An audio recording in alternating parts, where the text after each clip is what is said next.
పని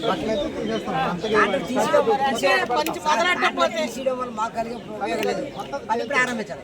పని ప్రారంభించగలుగుతారు సార్. ఎల్లుండి నుంచే మేము ఏం చేస్తామంటే ఇక్కడ ఆమరణ నిరాహార దీక్ష చేస్తాం. ఎందుకంటే మేడం గారు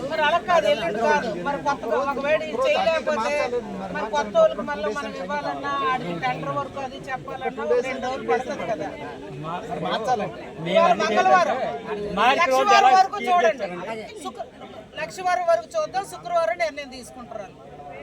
అందుకే శుక్రవారం వరకు టైం అడిగారు. మీరు ఎన్ని రోజులు టైం అయితే అన్ని రోజులు అడుగుతాను. మా పాయింట్ ఏంటంటే మార్క్ రోడ్ ఎన్ని రోజులు క్లియర్ చేశారండి? ఎందుకంటే ఇది ఎవరు అది మేము చెప్తాను. అధికారులు లేదు, నేను కాదండి ఆ భరోసా ఇచ్చారు. అడగండి. ఇగో రేపు చేసేస్తాం, రేపు చేసేస్తాం. అయిపోయింది కదా. నువ్వు డాన్స్ మాత్రం ఏకిందులో హరికథలు మాత్రం చెప్పకు. చేస్తాను అంటే ముందుకు రా, లేకపోతే మేము ఈ కాంట్రాక్ట్ వేరే ఒక రోడ్డుకి ఇచ్చుకుంటాం. కాదు, ఏది వాస్తవం చెప్పు. బండి రేపు పెడతాను అని అంటే రేపటి వరకు టైం అడిగా మన సోదరి మనల్ని నేను రిక్వెస్ట్ చేస్తాను. నువ్వు హరికథలు చెప్పి వాళ్ళతో 2 వారాలు అన్నావట.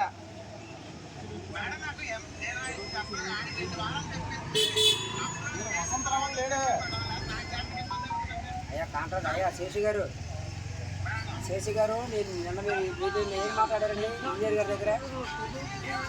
మీరు 10 రోజులు అంటే 10 రోజులు సరిపోతే 2 వారాలు పడుతుంది మీరే చెప్పారు. మళ్ళీ ఇప్పుడు అబద్ధాలు ఎందుకు చెప్తారు? వాస్తవాలు చెప్పండి. ఏమన్నా మీరు తీసుకున్న నిర్ణయాల వల్ల ఏదో పడి చేయడం ఏంటండి? మీరు అంత బాధ అనిపిస్తే మానేయండి. కాంట్రాక్ట్ ఎవరికి ఇస్తారు? ఆ మాట అనకూడదు తమ్ముడు. ఏదో పడ్డం ఏంటండి? ఊరకం చేయట్లేదు మీరు. తమ్ముడు అడగండి, మీకు కాంట్రాక్ట్ ఎవరు ఇచ్చారు? కాంట్రాక్ట్ ఎవరు ఇచ్చారు? మీకు కాంట్రాక్ట్ డిపార్ట్మెంట్ ఇచ్చింది అడగండి డిపార్ట్మెంట్ని.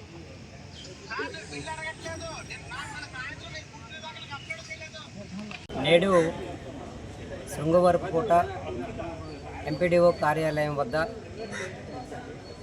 సిపిఎం పార్టీ ఆధ్వర్యంలో రేగపుణ్యగిరి ఆదివాసులు 2 రోజులుగా తమ సమస్య పరిష్కరించండి మహాప్రభు అని చెప్పి ఇప్పుడే కాదు 2005 నుంచి దీనిపైన అధికార దృష్టిలో పెట్టడం జరిగింది.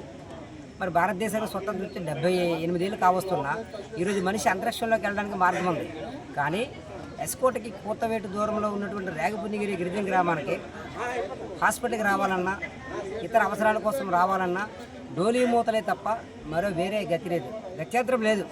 మరి పాలకులకేమో ఆ ఆదివాసీ బిడ్డల యొక్క ఓట్లు కావాల్సిన అవసరం ఉంది తప్ప అక్కడ మౌలిక సౌకర్యం కల్పించాలనే ఇంకిత జ్ఞానం బాధ్యత కానీ పాలక ప్రభుత్వం లేదు. ప్రభుత్వాలు అనేక ప్రభుత్వాలు మారాయి.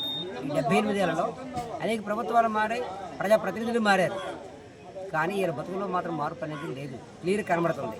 కానీ కూటమి ప్రభుత్వం మొత్తానికి ఈరోజు రోడ్ శాంక్షన్ చేశారు 4 కోట్లతో 3.5 కిలోమీటర్లు. కానీ ఆ రోడ్డు పనులు మాత్రం నత్తనడకగానే సాగుతున్నాయి. కాంట్రాక్టర్ ఏమో ఆయన దగ్గర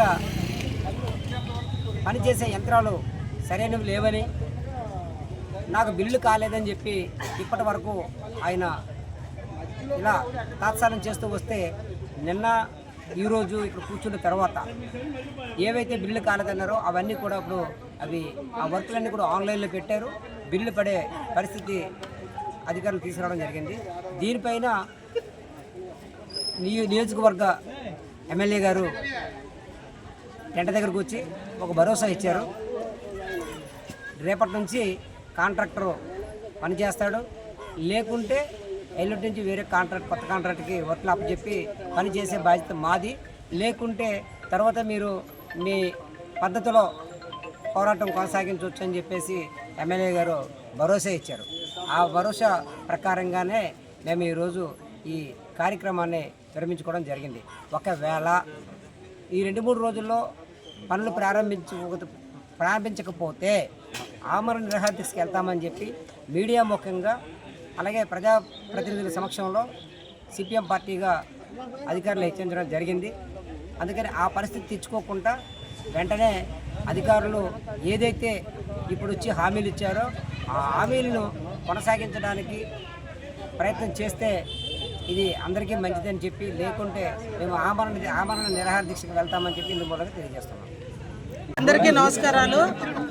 ఎన్నో ఏళ్ళ రహదారి ఇబ్బంది కూటమి ప్రభుత్వం వచ్చిన తర్వాత రాష్ట్రంలో కేంద్ర రాష్ట్ర ప్రభుత్వాల నిధులతో గౌరవ రాష్ట్ర ముఖ్యమంత్రి వర్యులు చంద్రబాబు నాయుడు గారు, గౌరవ ఉప ముఖ్యమంత్రి వర్యులు పవన్ కళ్యాణ్ గారి సహకారంతో అనేక గిరిజన గ్రామాలకి డోలీ మోతలకు స్వస్తి చెప్పాలని చెప్పి గ్రాంట్లు అనేవి శాంక్షన్ చేయడం జరిగింది. కొన్ని అయితే నామ్స్ బట్టి సెంట్రల్ ఫండ్స్ నుంచి రాష్ట్ర వ్యాప్తంగా గిరిజన గ్రామాల్లో రోడ్లకి, కొన్ని ఎన్ఆర్ఈజీఎస్లో శాంక్షన్స్ ఇవ్వడం జరిగింది. మరి ఎస్కోట్ నియోజకవర్గంలో నా పరిధిలో కొన్ని సెంట్రల్ ఫండ్స్ నుంచి కొన్ని రోడ్లు ఇవ్వగలిగాను. కొన్ని స్టేట్ గవర్నమెంట్ ఎన్ఆర్ఈజీఎస్ నుంచి రేగపుణ్యగిరి గ్రామానికి సుమారు 5 కోట్ల రూపాయలు, 4 కోట్ల రూపాయలు మన కలెక్టర్ గారు, ఆనాడు కలెక్టర్ గారు మేము అనుకొని ఇక్కడ శాంక్షన్ ఇవ్వడం జరిగింది. మరి హిల్ ఏరియాలో ఉన్న కారణంగా మరి ఆ కాంట్రాక్టర్ చిన్న నత్తనడకన పనులు జరగడం వల్ల ఇవాళ మా వాళ్ళంతా కూడా మా సిపిఎం సోదరులు సహకారంతో ఇవాళ ఎండి ఆఫీస్ ముందు శాంతియుత నిరసన అనేది తెలియజేయాలని చెప్పి మరి ఈ విధంగా మరి చిన్న బిడ్డల్లో కూడా చంకను పెట్టుకొని డోలీ మోతలకు మాకు స్వస్తి చెప్పండి, ప్రభుత్వం గ్రాంట్ ఇచ్చిన ఈ కాంట్రాక్టర్ నిర్లక్ష్యం వల్ల మరి ఇవాళ మేము చేయలేకపోతున్నాం అని చెప్పి ఈ విధంగా రోడ్ లేదు అని చెప్పి రావడం జరిగింది. వాళ్ళకి ఇవాళ నేను సంఘీభావం కూడా తెలియజేస్తూ మరి ప్రభుత్వంలో నేనున్నాను, మీ ఆడపిల్లని ఏనాడు జరగలేని పని ఇవాళ శాంక్షన్ మీకు ఇచ్చాను, నన్ను అర్థం చేసుకోండి, ఆ కాంట్రాక్ట్తో పనులు వెంటనే చేయిస్తానంటే నా మాటకి వాళ్ళు పెద్ద మనసుతో ఆలోచించి మా సిపిఎం సోదరులు ఇరువురు, మా గిరిజన కుటుంబాల్లో ఉన్న మా ఆడబిడ్డలు, మా యువత నాకు సహకరించి అమ్మ నీ మాటకి వాళ్ళు కట్టుబడి ఈ శాంతియుత నిరసనని స్వస్తి పలుకుతున్నావు, అది నువ్వు ఇచ్చిన మాటకు కట్టుబడి రేపే వెంటనే పనులు ప్రారంభించమని కూడా వాళ్ళు నాకు తెలియజేయడం జరిగింది. నేను ముఖ్యంగా ఇవాళ జిల్లా కలెక్టర్ గారు లీవ్లో ఉన్న కారణంగా జేసీ గారే జిల్లా కలెక్టర్ గారు ఇన్ఛార్జ్ కూడా ఉన్నారు కనుక వారి దృష్టిలో పెట్టాను. తప్పకుండా కాంట్రాక్టర్తో రేపే పనులు ప్రారంభిస్తామని చెప్పడం జరిగింది. ఆ కాంట్రాక్టర్ని కూడా మరి నేను రిక్వెస్ట్ చేశాను. మరి ఇల్లు ఏరియా కారణంగా కొంత మిషనరీ తనకి జారిపోతున్నాయి, కొద్దిగా సహకరించలేదని చెప్పాడు. ఏది ఏమైనా మరి 200 మనకి కావలసిన మిషనరీ పెట్టైనా మన వాళ్ళకి రోడ్డు చేయాలని చెప్పా. తప్పకుండా ఆ కాంట్రాక్టర్ రేపు నుంచి పనులు ప్రారంభిస్తాడు. లేని పక్షంలో ఈ కాంట్రాక్టర్ ఏమైనా అశ్రద్ధ చేస్తే ఇది క్యాన్సిల్ చేసి వేరే కాంట్రాక్టర్ పెట్టైనా రోడ్డు పూర్తి చేస్తామని నేను ఈ సభాముఖంగా మా సోదరులు సోదరిమణులకి అందరికీ కూటమి ప్రభుత్వం తరఫున నేను మాట ఇస్తూ నాకు సహకరించమని ముఖ్యంగా మా వాళ్ళందరినీ ఈ ఎండాకాలం ఎవరికి ఏం జరిగినా ఆ కుటుంబాలకి మరి నేను మళ్ళా వాళ్ళకి తీసుకొచ్చి అప్పచెప్పలేని మానవ జీవితాలు కనుక దయించి అందరూ సహకరించమని మన వాళ్ళందరినీ పెద్ద మనసుతో ఈ లలితమ్మని నడిపించమని రిక్వెస్ట్ చేస్తూ అందరికీ నా నమస్కారాలు తెలియజేస్తూ సెలవు తీసుకుంటాను. సోదరులంతా కోరేది ఒకటే సార్, ఆ కాంట్రాక్టరు మనకి ఇలాగే 4-5 సార్లు నమ్మబలికి పని ప్రారంభించలేదు. కాకపోతే మనకి పాలసీ మ్యాటర్లో సెంట్రల్ ఇంకా ఫండ్స్ రావాలి, స్టేట్ ఇంకా బిల్స్ రిలీజ్ చేయాలి, కాదని లేదు. నిన్న వర్క్ కూడా అప్లోడ్ అయిపోయింది. నిన్న మనకి మాన్యువల్ డేట్స్ కూడా క్లియరెన్స్ వచ్చింది. ఆ కాంట్రాక్టర్ ఏమంటాడంటే ఇంకా రేపు తెస్తానంటాడు సార్. మాకు ఆనుకోని గాజువాక్ ఉంది, బోల్డ్ అని బళ్ళు ఉంటాయి. ఇప్పుడు ఆ కాంట్రాక్టర్ని మనకు పని ప్రారంభిస్తే వీళ్ళు మన వాళ్ళు సహకరిస్తామని నాకు చెప్తున్నారు సార్.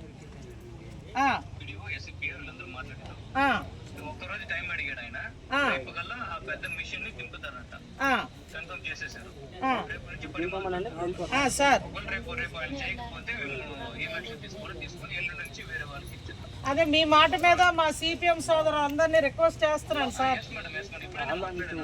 ఇగో వాళ్ళతో మాట్లాడండి సార్. ఒక మాట సార్ జేసీ గారు, సార్ జేసీ గారు ఇక వాళ్ళతో ఒక మాట చెప్పండి సార్, మాట్లాడండి.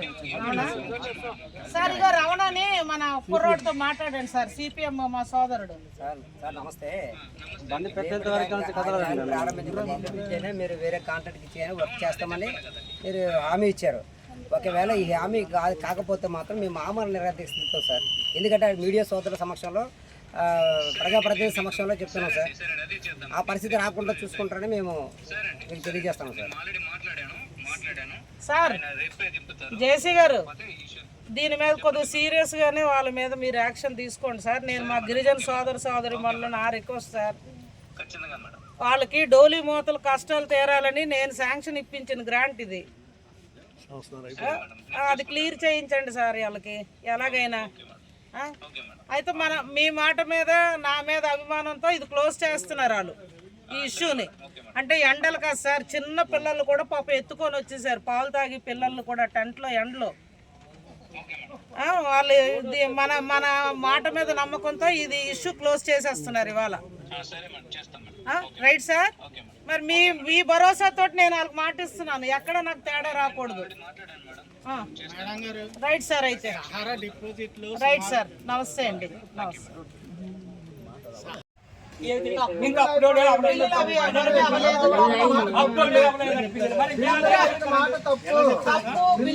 ఎక్కలేక చిన్నది కానీ లేకపోతే అందరికి ఎప్పుడో గొప్ప తీసింది. స్టార్ట్ చేస్తాడని చెప్పాను కదా, నేను నీకు భరోసా ఇస్తాను.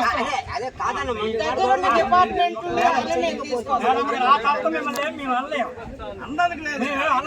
నేను చేయిస్తాను, నాది పూర్తి. నువ్వు కొంత అవగాహన ఉంది, నేను నేను రంగంలోకి దిగాను కాదు. అలా కాదురా నాయనా, ఒక మాట మనం కూడా అర్థం చేసుకోవాలి. కాదనలేదు, కానీ మీరు సహకరించండి, మీరు సహకరిస్తే చేస్తాడు. వర్క్ శాంక్షన్ అవడం వేరు, బిల్ అవడం వేరు. శాంక్షన్ అనేది నిన్న టెక్నికల్ గా